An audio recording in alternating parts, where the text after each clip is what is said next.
Assalamualaikum warahmatullahi wabarakatuh. Rekan-rekan gerbang 7 Tangsel di mana saja Anda berada. Baik, untuk video kali ini saya akan coba mereaction satu buah video dari TikToker Malaysia atau milenial Malaysia yang menyatakan bahwa Malaysia semakin tertinggal dengan Indonesia, terlebih Indonesia telah menjadi tuan rumah G20. Oke, untuk rekan-rekan sekalian coba kita lihat videonya dari milenial Malaysia ini tentang apa yang dikatakan Malaysia tertinggal dari Indonesia. Oke, selamat mengikuti.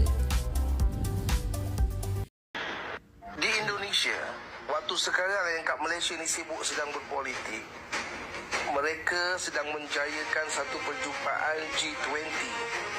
20 negara-negara besar dunia sedang berkumpul di Bali, Indonesia. Indonesia sedang melangkah jauh meninggalkan kita, guys. Aku yakin Indonesia akan gunakan platform ni dengan cara terbaik untuk mendapatkan investasi daripada negara-negara besar dunia ini untuk melihat apa-apa jenis peluang yang terdapat di Indonesia. Tetapi kita di Malaysia, waktu Indonesia sedang sibuk, sedang berbicara tentang masa depan mereka, ekonomi mereka, kita di Malaysia masih segar lagi fitnah menfitnah.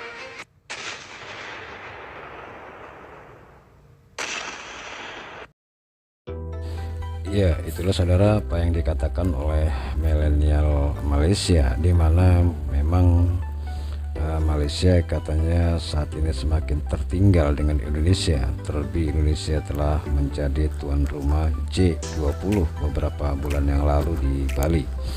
Dan tentunya kita tidak terlalu terhanyut ya dengan sanjungan-sanjungan dari para milenial Malaysia ini, karena mereka melihat negaranya tidak bagaimana melihat negara kita.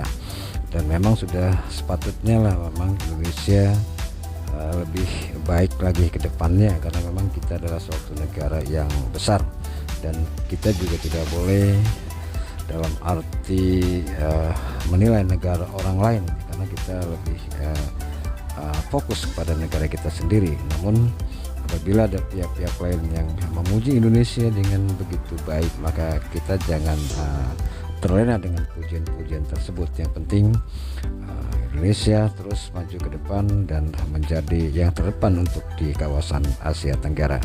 Oke, untuk rekan-rekan semuanya, coba kita lihat lagi video berikut ini tentang G20 yang berada di Indonesia. Nilai layak masuk G20. Mengapa kita bisa ditunjuk jadi anggota G20? Anggota G20 memang bukan hanya dilihat dari kemajuan ekonomi semata, namun dari kontribusinya pada pendapatan nasional dunia, perdagangan dunia, dan menguasai populasi dunia. Ekonomi negara-negara G20 menguasai 85% pendapatan nasional dunia, menguasai 80% perdagangan dunia, dan yang terpenting, mewakili 2/3 dari populasi dunia. Dengan demikian, negara-negara kelompok G20 adalah pemain utama dalam perekonomian dunia. Ya, itulah saudara penjelasan mengenai tentang G20 yang baru saja dilaksanakan di Indonesia, di mana memang Indonesia pada beberapa bulan kemarin telah menjadi tuan rumah dari pelaksanaan G20 di Bali. Dan perlu juga Anda ketahui bahwa banyak negara-negara maju yang lebih baik dari Indonesia, namun mereka tidak bisa bergabung dalam perserikatan atau perkumpulan dari G20 ini. Bahkan Malaysia dan Singapura pun tidak masuk dalam G20. Ini bukan berarti bahwa negara-negara yang tidak masuk dalam G20 dikategorikan sebagai negara yang miskin. Padahal Malaysia dan Singapura tentunya negara yang maju. Namun demikian, karena populasi daripada penduduk kedua negara tersebut tidak mendukung untuk ikut dalam pelaksanaan G20, maka mereka tidaklah masuk dalam kategori negara-negara yang memiliki perekonomian nasional dunianya lebih baik dari negara-negara mereka. Oleh sebab itu, maka karena Indonesia populasinya lebih baik dari Malaysia, kemudian pendapatan PDB dunianya lebih baik, maka Indonesia masuk dalam G20, bahkan Indonesia ditunjuk sebagai tuan rumah. Dan ini bukan berarti bahwa Indonesia lebih baik dari mereka, namun memang aturan dari G20 seperti itu. Oke saudara, kita lanjut lagi video berikutnya. Kelompok G20 memang semacam gangs at the elite.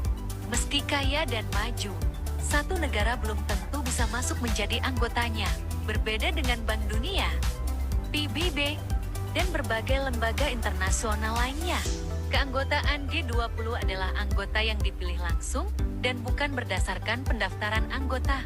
Di Eropa sendiri, hanya Inggris, Jerman, Prancis, Italia, dan Turki yang bisa menjadi anggota G20. Hal ini sempat membuat iri Norwegia yang merasa perekonomiannya lebih maju dan banyak memberi kontribusi di perekonomian global. Namun Norwegia tetap tidak memiliki suara apapun di G20. Sementara di Asia Tenggara, hanya Indonesia yang dinilai layak masuk G20. Ya, itulah saudara penjelasan dari ini channelnya Trend Publika ya, yang saya kutip atau saya reaction dari video ini. Dan itulah ceritanya bahwa tidak semua negara-negara Eropa ataupun di kawasan Asia maupun Asia Tenggara yang bisa masuk dalam G20. Jadi bukan semacam keanggotaan organisasi lain di dunia seperti misalnya PBB dan sebagainya yang bisa secara langsung masuk dalam organisasi tersebut.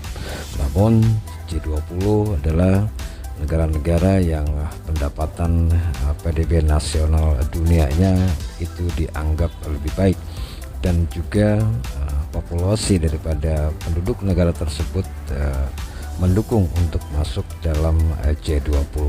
Jadi negara-negara G20 adalah bukan semata-mata adalah negara yang paling hebat dan paling maju, akan tetapi memang peraturan G20 adalah yang memenuhi kategori sebagai negara-negara yang pendapatan PDB nasional dunianya dinilai wajib atau layak masuk dalam G20, termasuk Indonesia.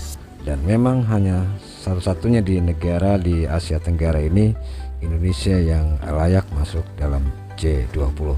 Oke, itu saja rekan-rekan semuanya. Mungkin rekan-rekan mempunyai pandangan lain tentang G20 ini, ya silakan Anda tulis di kolom komentar dan berikan tanggapan-tanggapan yang positif terhadap pelaksanaan G20 di Indonesia. Oke, terima kasih. Kurang lebihnya saya mohon maaf. Saya akhiri. Assalamualaikum warahmatullahi wabarakatuh.